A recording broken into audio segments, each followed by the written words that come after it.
إن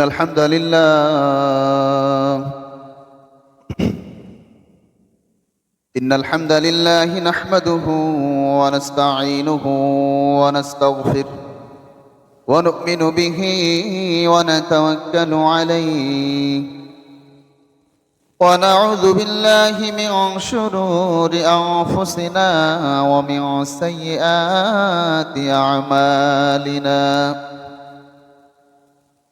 من يهده الله فلا مضل له ومن يضلل فلا هادي له فلا تجد له وليا مرشدا. هو الذي لا ضد له ولا ند له لا مثل له ولا مثيل له لا وزير له ولا كفيل له لا شبه له ولا شبيه له لا ولد له ولا والد له وهو الواحد الفرد الصمد لم يلد ولم يولد ولم يكن له كفوا أحد. ونشهد أن سيدنا وسندنا وطبيبنا وطبيب قلوبنا وحبيبنا وحبيب ربنا محمدا عبد الله ورسوله أرسله بالحق بشيرا ونذيرا وداعيا إلى الله بإذنه وسراجا منيرا. أما بعد فقد قال الله سبحانه وتعالى في كلامه المجيد وفي فرقانه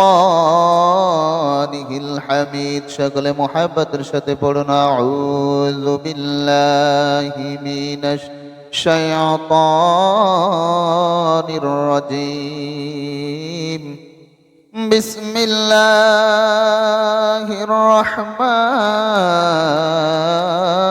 الرحيم. ألا له الخلق والأمر تبارك الله رب العالمين. وقال تعالى في آية أخرى الذين إن مكناهم في الأرض أقاموا الصلاة وآتوا الزكاة وأمروا بالمعروف ونهوا عن المنكر ولله عاقبة الأمور. وقال تعالى في آية أخرى إن الله وملائكته يصلون على النبي يا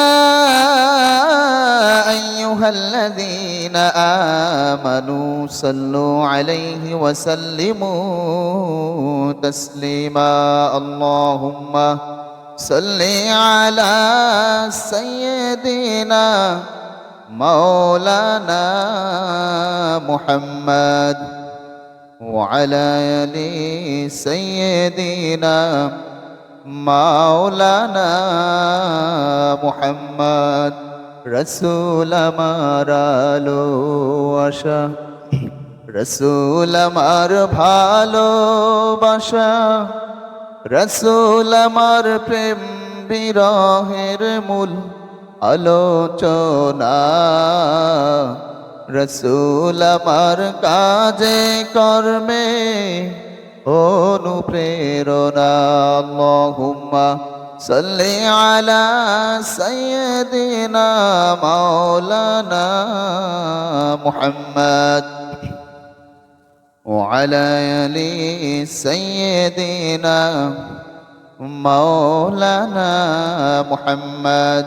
اللهم صل على محمد وعلى آل محمد كما صليت على إبراهيم وعلى آل إبراهيم إنك حميد مجيد. اللهم بارك على محمد وعلى آل محمد كما باركت على إبراهيم وعلى آل إبراهيم إنك حميد مجيد. لا إله إلا الله لا إله إلا الله لا إله إلا الله لا إله إلا الله محمد رسول الله صلى الله عليه وسلم. আলহামদুলিল্লাহ। সম্মানিত উপস্থিতি, ব্রাদার মিল্লাত, মুসল্লান ইকরাম, মুরব্বিন আযম, প্রাণপ্রিয় যুবক ভাইয়েরা, পর্দার অন্তরালে মা ও বোনেরা, সবাইকে জানাচ্ছি আন্তরিক মোবারকবাদ, সালাম। আসসালামু আলাইকুম ওয়া রাহমাতুল্লাহি ওয়া বারাকাতুহু। রব্বে কারীমের দরবারে লাখো কোটি শুকর সুজুদ প্রকাশ করছি যে রব্বুল আলামিন ইজ্জতুল জালাল আমাদেরকে গত জুমাবার থেকে আজকে এই জুমাবার পর্যন্ত আমাদের হায়াতের মাঝে, রিজিকের মাঝে, সুস্থতার মাঝে বারাকা দান করেছেন। দুনিয়ার বিভিন্ন ঝামেলা থেকে মুক্ত করে আগে আগে মসজিদে এসে দু চারটি দিনই কথা শোনার মতো তৌফিক দান করেছেন। রব্বুল আলামিন ইজ্জতুল জালালের প্রতি আমাদের হৃদয়ের সবটুকু ভালোবাসা উজাড় করে দিয়ে উচ্চ আওয়াজে আমরা কালিমাতুশ শুকরিয়া আদায় করছি, আলহামদুলিল্লাহ। রব্বানা লাকাল হামদ হামদান কাসীরান তাইয়িবান মুবারাকান ফীহি ইয়া রাব্বি লাকাল হামদু কামা ইয়ানবাগী লিজালালি ওয়াজহিকা ওয়া আযীমি সুলতানিকা লাকাল হামদু বিল ইসলাম লাকাল হামদু বিল কুরআন লাকাল হামদু বিল ঈমান। আমরা প্রশংসা করে নিলাম কার? সব সময় প্রশংসা করতে হবে কার? প্রিয় উপস্থিতি, সামনে সাইয়্যিদুশ শুহুর, মাসের মধ্যে শ্রেষ্ঠ মাস। তার একটাই কারণ, এই মাসে শাহরু রমাদান আল্লাযী উনজিলা ফীহিল কুরআন হুদাল লিন-নাস ওয়া বায়িনাতিন মিনাল হুদা ওয়াল ফুরকান। কুরআন নাজিল হয়েছে বিদায় এই মাসের এত দাম। যেই রাতে কোরআন নাজিল হয়েছে ওই রাতের দাম, মর্যাদা আলাদা। কদরের রাতে কোরআন নাজিল হয়েছে বিদায় কদরের এত মর্যাদা। রমাদান মাসে কোরআন নাজিল হয়েছে বিদায় রমাদান মাসের এত মর্যাদা। নবী মুহাম্মদুর রাসূলুল্লাহ সাল্লাল্লাহু আলাইহি সাল্লামের উপর কোরআন নাজিল হয়েছে বিদায় নবী, সকল নবীর সেরা নবী, খাতামুন নবিয়্যিন, সাইয়্যিদুল মুরসালিন, নবীদের সরদার, আল্লাহ তাআলা শ্রেষ্ঠ তত্ত্ব দান করেছেন। কেন? কোরআনের কারণে। এ কারণে কোরআনের সাথে যাদের রিলেটেড থাকবে, যারাই কোরআনের সাথে সম্পর্ক বাড়াবে, তাদের মর্যাদা বাড়িয়ে দিবেন কে? আল্লাহ তাআলা। যেই কোরআনের সাথে আসবে, কোরআন নিয়ে কোরআনের জিন্দেগি গঠন করবে, কোরআনী সমাজ গঠন করবে, কোরআনী রাষ্ট্র গঠন করবে, আল্লাহ তাআলা ওই সমাজ, ওই রাষ্ট্র, ওই জাতিকে মর্যাদা দান করবেন। প্রিয় উপস্থিতি, আজকের আলোচনার বিষয়বস্তু হচ্ছে ইসলাম ও গণতন্ত্র। বাংলাদেশ হচ্ছে গণতান্ত্রিক একটি দেশ। সেই সুবাদে আজকে আমরা ইসলাম এবং গণতন্ত্রের তুলনামূলক আলোচনা করব। পাশাপাশি বাংলাদেশের সংবিধান ও ইসলামী সংবিধান শাসন ব্যবস্থার তুলনামূলক কিছু আলোচনা করব। সংবিধানের সাথে কোরআনের যে সংঘর্ষ রয়েছে, পার্থক্য রয়েছে, তার কিছু আলোচনা করব। ইসলামী খেলাফত ও ইসলামী খেলাফতের যে আমির, নেতার যে বৈশিষ্ট্য হওয়া উচিত, তার কিছু আলোচনা করব। আমার তৌফিক ইল্লা বিল্লাহ। প্রিয় উপস্থিতি, গভীর মনোযোগ, খুবই গুরুত্বপূর্ণ একটি বিষয়। আমরা স্টেপ বাই স্টেপ আলোচনা করব, তাহলে মনে রাখতে পারবেন।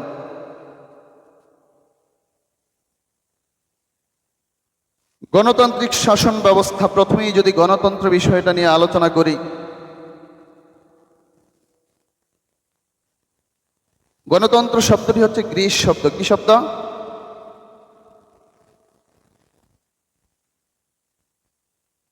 ইংরেজি হচ্ছে ডেমোক্রেসি।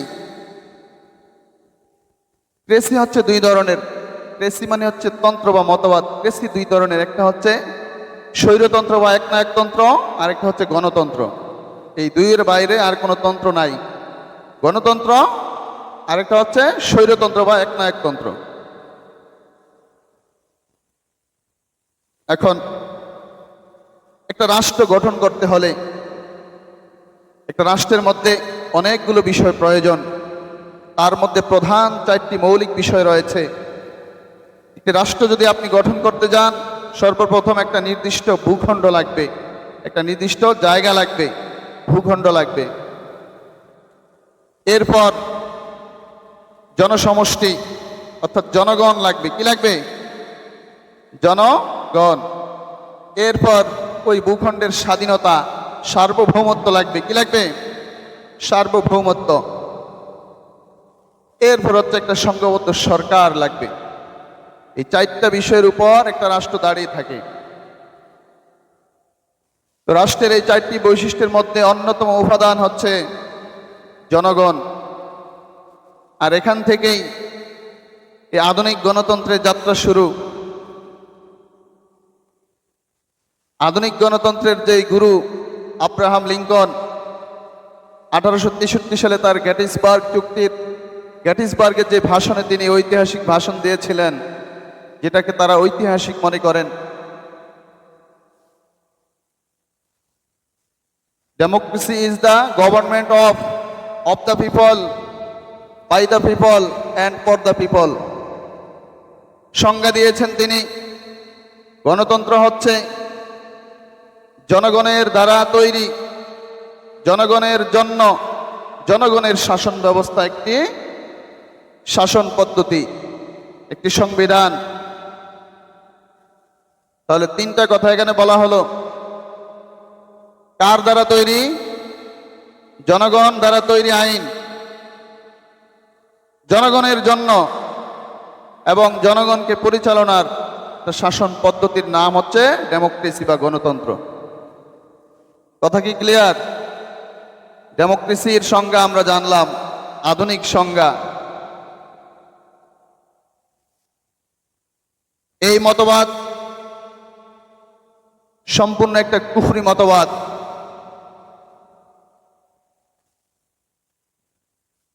ইসলামী খেলাফতে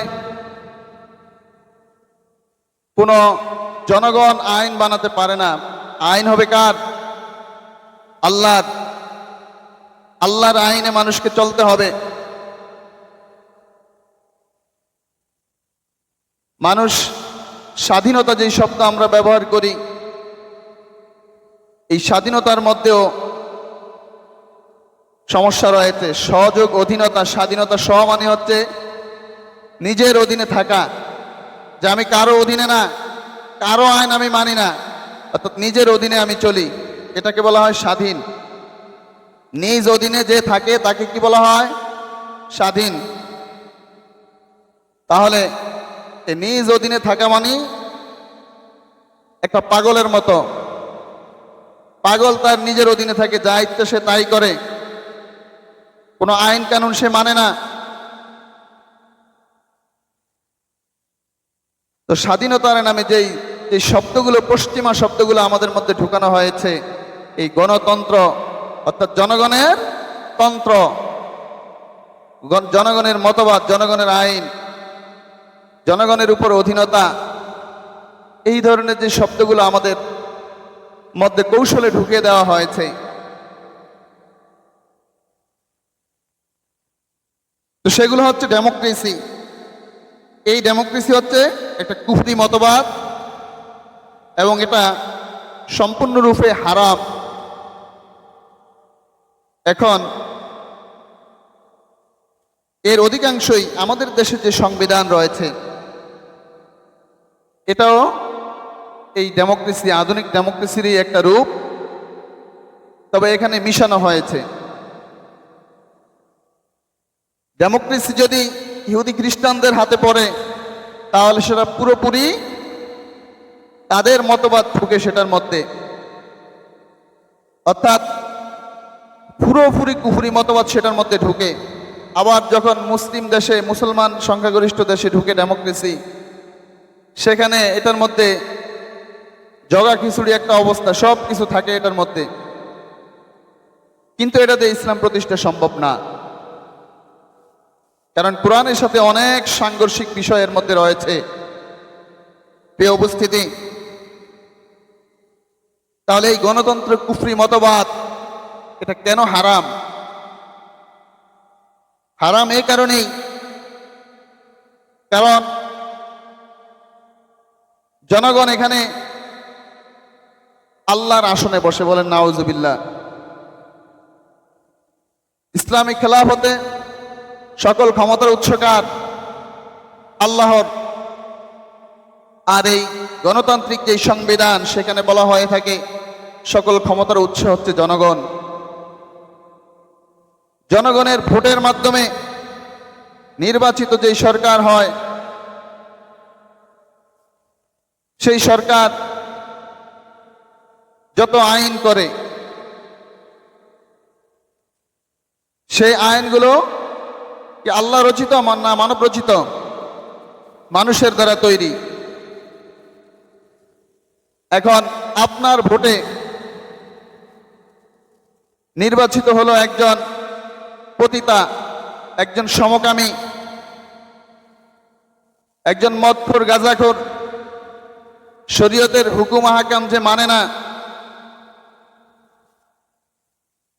আপনার ভোটে নির্বাচিত হয়ে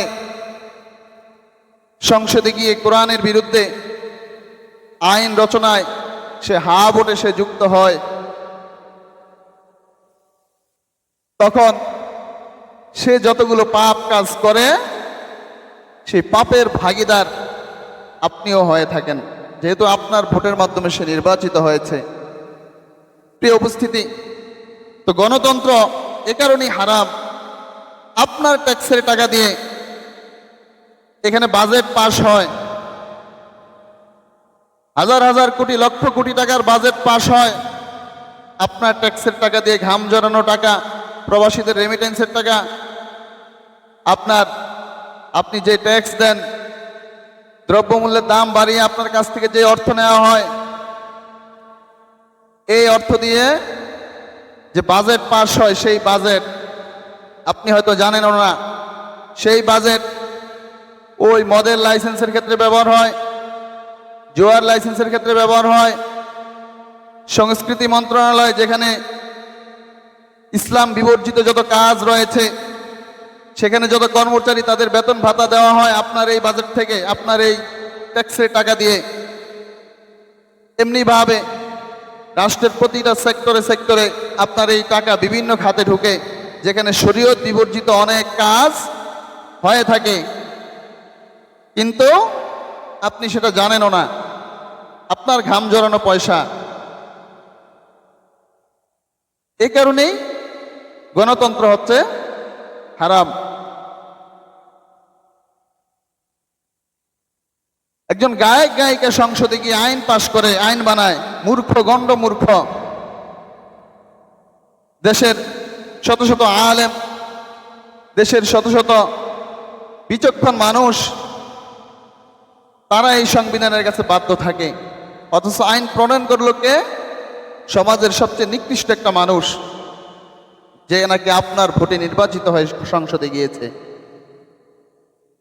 এই কারণেই গণতন্ত্র হারাম, কারণ এটা দ্বারা ইসলামী কোনো হুকমত প্রতিষ্ঠা হয় না। এর মাধ্যমে যত নোংরা রাজনীতির খেলা শুরু হয় এই ডেমোক্রেসির মাধ্যমে। আমরা আজও যদি দেখি কিভাবে এক পক্ষ আরেক পক্ষের চরিত্র হনন করে, কিভাবে তাকে উলঙ্গ করে মানুষের কাছে উপস্থাপন করার যে হীন চেষ্টা, দোষ না থাকলেও দোষ বানিয়ে বানিয়ে এরপর মানুষের সামনে উপস্থাপন করা হয়, এর নাম গণতন্ত্র। এই কারণে এটা হারাম। অথচ ইসলামে গীবত, আল গীবত আশাদ্দু মিনাল জিনা, এমনিভাবে বুহতান, অপবাদ দেওয়া, এগুলোর ভয়াবহতা রয়েছে। তাহলে গণতন্ত্র কেন হারাম আমরা এটা বুঝতে পারলাম। প্রিয় উপস্থিতি,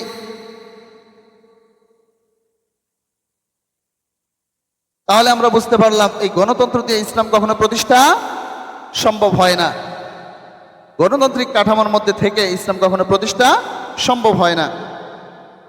এখন বাংলাদেশে কি গণতন্ত্র আদৌ আছে? গণতন্ত্রে যে এত ফুলঝুরি ছুটানো হয়, গণতন্ত্র মানে হচ্ছে majority is the must be granted, অর্থাৎ অধিকাংশের মতই হবে আইন। এখন বাংলাদেশে 90% মুসলমানের দেশ, তো সেই হিসেবে তো বাংলাদেশে ইসলামী শাসন থাকার কথা।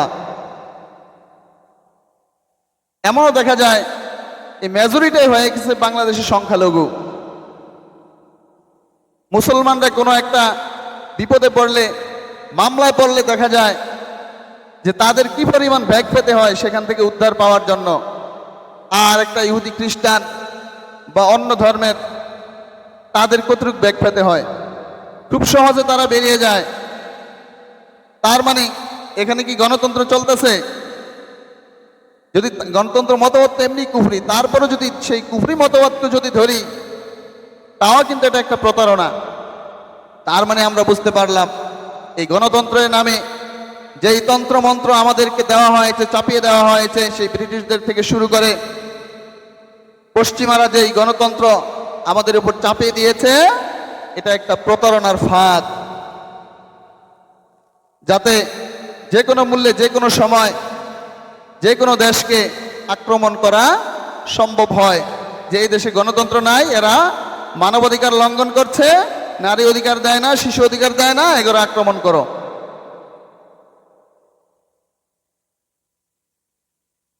তাহলে গণতন্ত্র একটা ফাঁদ।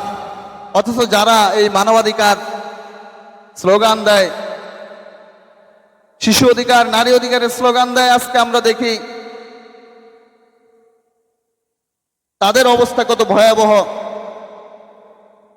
সোশ্যাল মিডিয়া খুঁজলে এখন সবার সামনে একটাই ফাইল, জেফ্রি এপস্টিন ফাইল।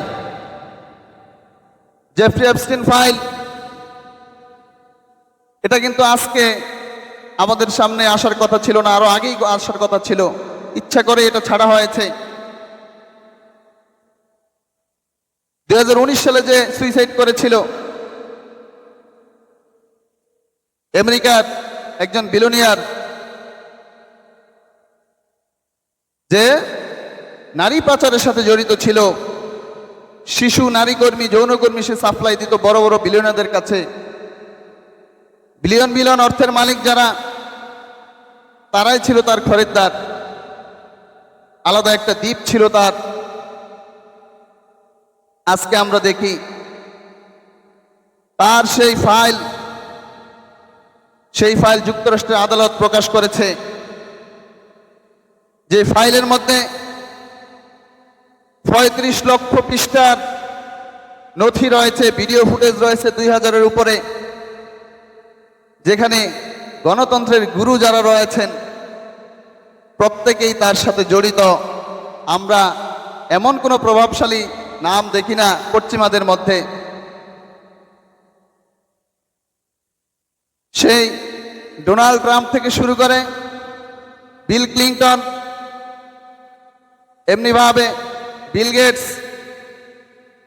এমনিভাবে অসংখ্য বিলিয়নিয়ার যারা বর্তমানে টুইটারের মালিক, যে ইলন মাস্ক, মোদী সরকারের নামও এসেছে, এমনিভাবে অসংখ্য। অর্থাৎ এই যে জেফ্রি এপস্টিন, সে যদিও খ্রিস্টান, কিন্তু সে পরিচালিত হয়েছে ইহুদিদের দ্বারা, ইসরায়েলের মোসাদের দ্বারা। এটা কিন্তু তখন বুঝতে পারে নাই। এখন আমেরিকা নড়ে চড়ে বসেছে। বর্তমান যে সরকার, ট্রাম্প প্রশাসন, এটাকে কিভাবে ধামাচাপা দেওয়া যায়, কারণ তাদের যত গোপন কুকর্ম পৃথিবীর ইতিহাসে এত বর্বর কাহিনী মানুষ দেখে নাই। ছোট বাচ্চা মেয়েদেরকে নিয়ে তাদেরকে যৌনকর্মী হিসেবে ব্যবহার করার পর এরপর এদেরকে গ্রিল বানিয়ে তারা খেত,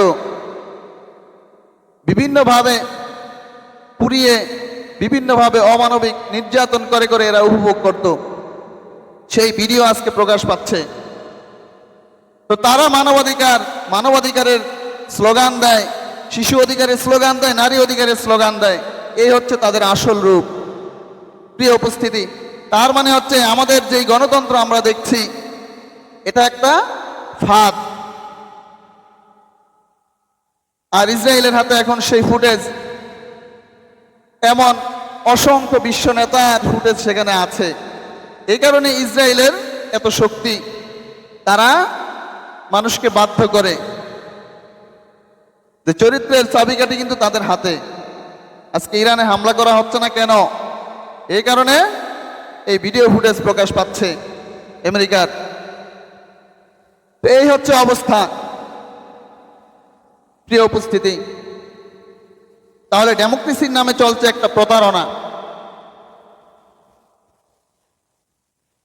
এটা একটা মিথ্যে মায়ামন্ত্র, শোষণের একটা যন্ত্র। কিভাবে মানুষকে শোষণ করা যায়। ডেমোক্রেসি দিয়ে কখনো জনগণের উন্নয়ন হয় না।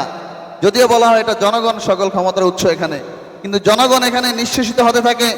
আর এখানে ফুলে ফেফে আঙ্গুল ফুলে কলা গাছ হয় শাসকেরা। ক্ষমতায় গিয়ে তারা আজকে একরকম, কালকে আরেক রকম। সুইস ব্যাংকে টাকা রাখা লাগে। এই হচ্ছে গণতন্ত্রের নমুনা। প্রিয় উপস্থিতি, ইসলামী শাসন ব্যবস্থার সম্পর্কে যদি একটু ধারণা নিয়ে আমরা, ইসলামী শাসন ব্যবস্থার যে ভিত্তি সংবিধান সেটা হচ্ছে আল কোরআন। ইসলামী শাসন ব্যবস্থার ভিত্তি কি? কোরআন। এই কোরআন থেকে যে আইন হয় সেটাকে বলা হয় শরীয়ত আইন। যে শরিয়া আইন কোরআন ও হাদিসের ভিত্তিতে ইসলামী খেলাফতে প্রতিষ্ঠা করা হয়। ইসলামী খেলাফতে যিনি প্রধান থাকেন তাকে খলিফা বা আমির নিযুক্ত করা হয়। এর নির্বাচন পদ্ধতি কি? হযরত আবু বকর সিদ্দিক রাদিয়াল্লাহু তাআলা আনহুকে আল্লাহ রাসূল সাল্লাল্লাহু আলাইহি ওয়াসাল্লাম স্বয়ং নির্বাচিত করে গিয়েছেন খলিফা হিসেবে। ওমর রাদিয়াল্লাহু তাআলা আনহুকে আবু বকর সিদ্দিক রাদিয়াল্লাহু তাআলা আনহু অভিজ্ঞ সাহাবীদের পরামর্শক্রমে খলিফা নিযুক্ত করে গিয়েছেন। কিন্তু ওমর রাদিয়াল্লাহু তাআলা আনহু এই দায়ভার নিজের উপর নিতে চান নাই। তিনি একটা বোর্ড গঠন করে গিয়েছেন 6 সদস্যের। বললেন যদি 3 ভোট পরে কারো পক্ষে, তাহলে আমার ছেলে যে আব্দুল্লাহ রয়েছে সে এর সাথে একটা মত দিবে, তাহলে সংখ্যাগরিষ্ঠের ভিত্তিতে সে খলিফা নির্বাচিত হবে। তো ওসমান রাদিয়াল্লাহু তাআলা আনহু পরবর্তীতে খলিফা হলেন। আলী রাদিয়াল্লাহু তাআলা আনহুর সময়ে যখন তাকে প্রস্তাব করা হলো, তিনি বললেন যে মাজলিসে শুরার সদস্যরা, সেই বোর্ডের সদস্যরা এবং বদরি যে সাহাবী রয়েছে তারা সিদ্ধান্ত নেবে কে খলিফা হবে। তার মানে যারা খলিফা নিযুক্ত করেছেন, নির্বাচন কমিশন যারা ছিলেন তারা কতটা যোগ্য ছিলেন, দুনিয়াতেই জান্নাতের সার্টিফিকেটধারী ছিলেন তারা। তাদের সাথে যদি আমাদের এই নির্বাচন কমিশনকে মিলান, গত নির্বাচন কমিশনে যারা ছিল আজকে তারা জেলে। কেন জেলে? দামি নির্বাচন দেওয়ার কারণে। এই হচ্ছে তাদের চরিত্রের অবস্থা। প্রিয় উপস্থিতি, এখন ইসলামী শাসন ব্যবস্থায় সকল হুকমত, সকল আইন হবে একমাত্র আল্লাহ তাআলার। আল্লাহ তাআলা বলেন, আলা লাহুল খালকু ওয়াল আমরু তাবারাকাল্লাহু রাব্বুল আলামিন। আলা লাহুল খালক, আলা সাবধান, লাহুল খালকু সৃষ্টি যার, ওয়াল আমরু হুকুমও চলবে তার। তাহলে সৃষ্টি যার, হুকুম বিধান আইন কানুন চলবে কার? আল্লাহর। জনগণের আইন চলবে? কোন মানুষ রচিত আইন চলবে? আল্লাহ তাআলা বলেন, লাহু মুলকুস সামাওয়াতি ওয়াল আরদ ওয়া ইলাল্লাহি তুরজাউল উমুর। আসমান জমিনের সমস্ত ক্ষমতার মালিক একমাত্র আল্লাহ তাআলা। অপর আয়াতে আল্লাহ তাআলা বলেন, তাবারাকাল্লাযী বিয়াদিহিল মুলকু ওয়া হুয়া আলা কুল্লি শাইইন কাদির। বরকতময় সেই মহান সত্তা যার হাতের মুঠোয় সমস্ত ক্ষমতা। আর আমরা বলি দেশের ভাগ্যের চাবি জনগণের হাতে, সকল ক্ষমতার উৎস জনগণের হাতে। এই হচ্ছে আমাদের তন্ত্র বা মতবাদ, শিরকি মতবাদ সম্পূর্ণ। কথার মাধ্যমে শিরক হচ্ছে। এখন আমাদের যে এই শাসন ব্যবস্থা, কোরআন ইসলামিক যে শাসন ব্যবস্থা রয়েছে, এই কোরআন কি সকলের জন্য সংবিধান হতে পারে?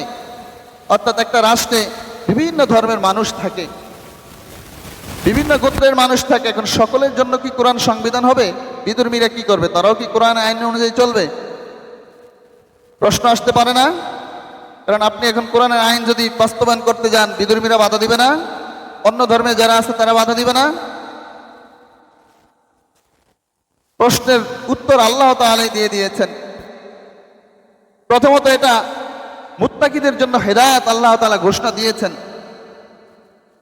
আমরা নামাজের মধ্যে এই হেদায়েত প্রার্থনা করি আল্লাহ তাআলার কাছে। কোরআন, যে কোরআনের একটা নাম হচ্ছে আল হুদা। কোরআনের একটা নাম কি? আল হুদা, যেটা পথ দেখায়, সঠিক গাইডলাইন দেয়। এটা হচ্ছে অন্যতম একটা সংবিধান যেটা মানুষকে নিয়ম নীতি শিখায় যে এইভাবে এটা সঠিক পথ, এটা বেঠিক পথ। এই হেদায়েতের কামনা করি আমরা নামাজে। প্রতিদিন কতবার? শুধু ফরজ নামাজই 17 বার। 17 রাকাতে 17 বার আমরা পড়ি ইহদিনাস সিরাতাল মুস্তাকিম। আল্লাহ আমাদেরকে সরল সঠিক পথ, অর্থাৎ হেদায়েতের পথ, কোরআনের পথ দেখান। আর যারা আরো বেশি নামাজ পড়ি তারা কতবার প্রার্থনা করি? তাহলে যারা এখানে এই প্রার্থনা করি, বাইরে গিয়ে কই আরেক কোরআনের আইন দিয়ে দেশ চালানোর প্রয়োজন নাই, তাহলে কথা দুই রকম হইল নি? সাবধান। এর পরের আয়াত আল্লাহ তাআলা, পরের সূরা আল্লাহ তাআলা ঘোষণা দিলেন, যালিকাল কিতাবু লা রাইবা ফীহি হুদাল লিল মুত্তাকিন। এটা এমন একটা কিতাব যার মধ্যে কোনো সন্দেহের অবকাশ নাই। হুদাল লিল মুত্তাকিন, এটা মুত্তাকিদের জন্য পথ প্রদর্শক। কেউ যদি মুত্তাকি হতে চাও, সেজন্য এই কোরআনে আইন নিজের জীবনে, নিজের পরিবারে, নিজের সমাজে, নিজের রাষ্ট্রে বাস্তবায়ন করে, তাহলে সে মুত্তাকি হতে পারবে। অপর আয়াত আল্লাহ তাআলা বললেন, শাহরু রমাদান আল্লাযী উনজিলা ফীহিল কুরআন হুদাল লিন-নাস ওয়া বায়িনাতিন মিনাল হুদা ওয়াল ফুরকান। রমজান মাসে আমি কোরআন নাজিল করেছি। এই কোরআন সমগ্র মানুষের জন্য হুদাল লিন-নাস ব্যবহার করেছে। নাস দ্বারা কি শুধু মুসলমান বোঝায়? নাস, ইনসানের একটা শব্দ হচ্ছে নাস। নাস মানে হচ্ছে সমগ্র মানুষ, যত মানুষ আছে। আল্লাহ তাআলা বলেন হুদাল লিন-নাস, এটা সমগ্র মানুষের জন্য হেদায়েত, সংবিধান। ওয়া বায়িনাতিন মিনাল হুদা, কিভাবে মানুষ সঠিক পথ পাবে, সঠিক নিয়ম নীতি পাবে, এটার মধ্যে আমি বর্ণনা করেছি। ওয়াল ফুরকান, এটা সত্য মিথ্যার মাঝে পার্থক্য তৈরি করে দেয়। এটা সঠিক, এটা বেঠিক, এটা গুমরাহ। এমনি ভাবে আল্লাহ রাসূল সাল্লাল্লাহু আলাইহি সাল্লাম বলেন, মান ইবতাগাল হুদা ফি গায়রিল কুরআনি আদাল্লাহুল্লাহ। যে ব্যক্তি এই কোরআনকে বাদ দিয়ে হেদায়েত কামনা করতে চায়, মানবিক অধিকার চায়, শিশু অধিকার চায়, নারীর অধিকার চায়, সুরক্ষা চায়, কোরআন বাদ দিয়ে, আল্লাহ তাআলা এমন রাগান্বিত হন, তাকে আর কখনোই হেদায়েত দেন না। নাউজুবিল্লাহ, আল্লাহ তাআলা আমাদেরকে বাঁচাক। কাজেই কোরআনকে ঠেলে রেখে, কোরআন বাদ দিয়ে আপনি নাগরিক অধিকার চাইবেন, মৌলিক অধিকার চাইবেন, আপনার শিশু অধিকার, নারী অধিকার, শ্রমিকের অধিকার, সকল অধিকার তো রয়েছে কোরআনে। আপনি সেটাকে বাদ দিয়ে তো আপনি হেদায়েত পেতে পারেন না। এই কারণে আমরা বুঝতে পারলাম যে কোরআন সকলের জন্য সংবিধান হতে পারে। যৌক্তিকতা আল্লাহ তাআলা তুলে ধরেছেন কোরআনে। এখন শুধুমাত্র ইবাদতের ক্ষেত্রে যারা বিধর্মী রয়েছে, আহলে কিতাবরা আহলে কিতাব অনুসারে, অর্থাৎ খ্রিস্টানরা ইনজিল অনুসারে, এরপর ইহুদিরা তাদের জবুর অনুসারে তারা ইবাদত করুক, হিন্দুরা তাদের মতে ইবাদত করুক। কিন্তু আপনি যদি মুসলিম দাবি করেন, আপনার মধ্যে ঈমান আছে, মুসলমান, আপনাকে কোরআন অনুযায়ী চলতে হবে।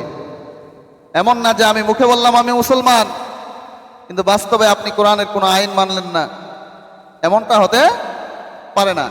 কোরআনের আইন, মুসলমান পরিচয় দিলেই আপনাকে কোরআনের আইন মানতেই হবে। প্রিয় উপস্থিতি, এখন কি কি বৈশিষ্ট্যের কারণে এটা সংবিধান হতে পারে আমরা যদি দাবি করি? কারণ সংবিধান যারা লিখেছে, সংবিধান প্রণেতা যারা রয়েছে, তারা তো কোরআনের এত কিছু বুঝবে না। কেন কোরআন সংবিধান হতে পারে সেই যৌক্তিকতা আমাদের তুলে ধরতে হবে, যে এই কারণে সংবিধান। একটা সংবিধানে সব কিছু থাকতে পারে, কোরআনের মধ্যে পূর্ণাঙ্গ বিষয় রয়েছে। শুরুতে যদি আমরা বলি, আল্লাহ তাআলা কোরআনে যে সব কিছু রেখেছেন, আল্লাহ তাআলা বলেন ইন্না দীনা ইনদাল্লাহিল ইসলাম, ইসলামটা হচ্ছে আল্লাহ তাআলার কাছে মনোনীত ধর্ম। আর কোরআন যখন নাজিল শেষ হয়েছে, আল্লাহ তাআলা বললেন আল ইয়াউমা আকমালতু লাকুম দীনাকুম ওয়া আতমামতু আলাইকুম নি'মাতি ওয়া রাদিতু লাকুমুল ইসলাম দীনা। আল ইয়াউমা আকমালতু লাকুম দীনাকুম, আমি আমার দ্বীনকে পরিপূর্ণ করলাম, ওয়া আতমামতু আলাইকুম, আমার নিয়ামতকে পরিপূর্ণ করলাম, ও রাদিতু লাকুমুল ইসলাম দীনা, এবং ইসলামকে দ্বীন হিসেবে, জীবন বিধান হিসেবে আমি সন্তুষ্ট চিত্তে গ্রহণ করে দিলাম। তাহলে আল্লাহ তাআলা এটাকে পরিপূর্ণ করলেন। এখন আপনি যদি করেন না এটা অসম্পূর্ণ, এটার মধ্যে এটা নাই ওটা নাই, তাহলে হবে? রাষ্ট্র পরিচালনার বিধান হিসেবে একটা রাষ্ট্র কিভাবে পরিচালিত হবে, আল্লাহ তাআলা ঘোষণা করলেন আল্লাযীনা ইম্মাক্কান্নাহুম ফিল আরদ, মুসলিম শাসক যে হবে সে রাষ্ট্র যেভাবে পরিচালনা করবে, আকামুস সালাত, সে নামাজ প্রতিষ্ঠা করবে, ওয়া আতাউজ যাকাত, যাকাত ভিত্তিক অর্থ ব্যবস্থা চালু করবে, ওয়া আমারু বিল মারুফ, সৎ কাজের আদেশ দিবে, ওয়া নাহাউ আনিল মুনকার, এবং মন্দ কাজে বাধা দিবে, ওয়ালিল্লাহি আকিবাতুল উমুর, আর এটাই হচ্ছে আল্লাহ তাআলার নির্দেশ। তাহলে যিনি রাষ্ট্রীয় ক্ষমতায় আসীন হবেন, তার চারটা বৈশিষ্ট্যের কথা আল্লাহ তাআলা বলেন। রাষ্ট্র সে এই চারটা উপায়ে সে পরিচালনা করবে। প্রথমেই সে কি? সালাত প্রতিষ্ঠা করবে রাষ্ট্রে। সালাত প্রতিষ্ঠা করতে হলে নিজেকে নামাজ পড়তে হবে তো নাকি? না, নিজে নামাজ না পড়ে নামাজ প্রতিষ্ঠা, সালাত প্রতিষ্ঠা করবে। তাহলে চিনে রাখেন, নেতা যে নির্বাচন করবেন, চিনে রাখেন এই বৈশিষ্ট্যগুলো তার মধ্যে আছে কিনা। সালাত প্রতিষ্ঠা সে করবে, সে নিজে সালাত পড়ে কিনা। যাকাত ভিত্তিক অর্থ ব্যবস্থা সে চালু করবে, সুদ ভিত্তিক অর্থ ব্যবস্থা রহিত করবে, সমাজ থেকে, রাষ্ট্র থেকে সুদ ঝেড়ে ফেলে দিবে, মুছে দিবে একবারে। তাহলে দেখবেন সেই নেতা সুদের সাথে জড়িত আছে কিনা, ব্যাংকের সাথে সে জড়িত আছে কিনা, ঋণ খেলাপির সাথে জড়িত আছে কিনা, এমনি ভাবে সে নিজে যাকাত দেয় কিনা, নাকি কর ফাঁকি দেয়। আছে না এমন? যাকাত তো দেয় না, আবার করও ফাঁকি দেয়, ট্যাক্সও ফাঁকি দেয় বিভিন্ন ভাবে। তো এমনি ভাবে সে সৎ কাজের আদেশ করে এবং অসৎ কাজে বাধা দেয়, মন্দ কাজে বাধা দেয়। এই চারটা বৈশিষ্ট্যের আলোকে রাষ্ট্র পরিচালনা হবে প্রথমত। এরপর পররাষ্ট্র মন্ত্রণালয় কিভাবে পরিচালনা করবে কোরআন যদি সংবিধান হয়? কোরআন বলে দিছে ওয়াম্মা তাখাফান্না মিন কওমিন খিয়ানাতান ফাআমবিদ ইলাইহিম আলা সাওয়া ইন্নাল্লাহা লা ইউহিব্বুল খায়িনিন। যদি বিধর্মীরা বা যদি অন্য কোনো সম্প্রদায়, অন্য কোনো দেশ তোমাদের সাথে চুক্তি লঙ্ঘন করার, খেয়ানত করার আশঙ্কা তোমরা করো, তাহলে তোমরাও তাদের সাথে চুক্তি বা খেয়ানত করো, চুক্তি তোমরা তাদের সাথে ভঙ্গ করো। যদি কেউ অন্য কোনো সম্প্রদায়ের সাথে তোমাদের চুক্তি আছে, কোনো দেশের সাথে চুক্তি আছে, কোনো বিধর্মীর সাথে চুক্তি আছে, যখন দেখো তারা ভঙ্গ করতেছে, তখন তোমরা আর ওই তোমাদের চুক্তি না রেখে তোমরা চুক্তি ভঙ্গ করো তাদের সাথে, এরপর জিহাদ করো। এটা হচ্ছে পররাষ্ট্র নীতি। আর আল্লাহ তাআলা খেয়ানতকারীদেরকে পছন্দ করেন না। সামরিক নীতি কি হবে? স্বরাষ্ট্র মন্ত্রণালয় কিভাবে চলবে, সেনাবাহিনী কিভাবে চলবে। আল্লাহ তাআলা বললেন, ওয়াকাতিলু ফি সাবিলিল্লাহিল্লাযীনা ইউকাতিলুনাকুম ওয়া লা তা'তাদু ইন্নাল্লাহা লা ইউহিব্বুল মু'তাদিন।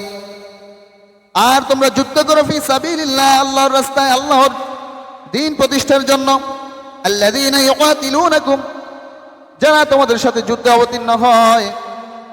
ওয়া লা তা'তাদু, আর তোমরা সীমা লঙ্ঘন করো না, নিশ্চয় আল্লাহ তাআলা সীমা লঙ্ঘনকারীদের পছন্দ করেন না। অর্থাৎ কেউ যদি আক্রমণ করে কোনো মুসলিম দেশের সেনাবাহিনীর উপর, মুসলিম দেশের ভূখণ্ডের উপর যদি আক্রমণ করে, তোমরাও কি করো? যুদ্ধ করো, এবং সেই যুদ্ধের উদ্দেশ্য হবে দ্বীন প্রতিষ্ঠা। আর এই ক্ষেত্রে সীমালঙ্ঘন করা যাবে না, অর্থাৎ নারী, শিশু, বৃদ্ধা এদেরকে হত্যা করা যাবে না, সীমালঙ্ঘন করা যাবে না। আল্লাহ তাআলা সীমালঙ্ঘনকারীদের পছন্দ করেন না।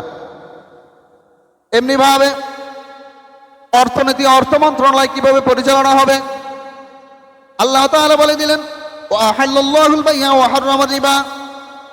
আল্লাহ তাআলা ব্যবসা হালাল করেছেন আর সুদকে হারাম করেছেন।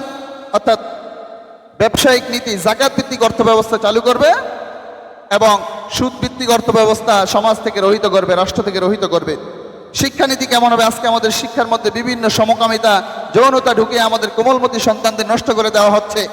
এই শিক্ষানীতি প্রথমে আল্লাহ তাআলা বললেন, আর রহমান আল্লামাল কোরআন, যে আল্লাহর নাম নিয়ে যে কোনো শিক্ষার ব্যবস্থা আল্লাহর নাম নিয়ে শুরু হবে। ইকরা বিসমি রাব্বিকাল্লাযী খলাক, খলাকাল ইনসানা মিন আলাক, যে আল্লাহর নাম নিয়ে পড়া শুরু হবে। অথচ আমরা বইয়ে দেখি বিভিন্ন ধরনের যে কোনো শিক্ষার কথা বলা হয়েছে, অথচ বিভিন্ন আমরা দেখি এমন কিছু যেটা আল্লাহর নাম নিয়ে না, গায়রুল্লাহর নাম নিয়ে শুরু।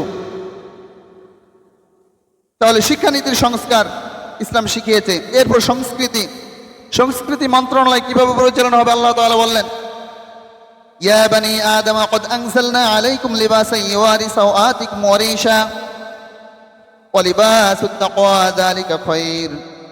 হে বনি আদম, আমি তোমাদের জন্য পোশাক নাজিল করেছি যেটা দ্বারা তোমরা লজ্জাস্থান আবৃত করবে, আর তাকওয়ার পোশাক হচ্ছে উত্তম পোশাক।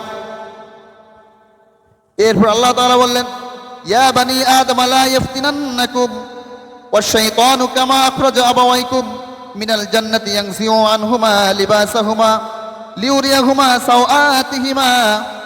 হে বনি আদম, তোমাদেরকে যাতে শয়তান ওয়াসওয়াসা দিয়ে তোমাদেরকে নগ্ন না করে।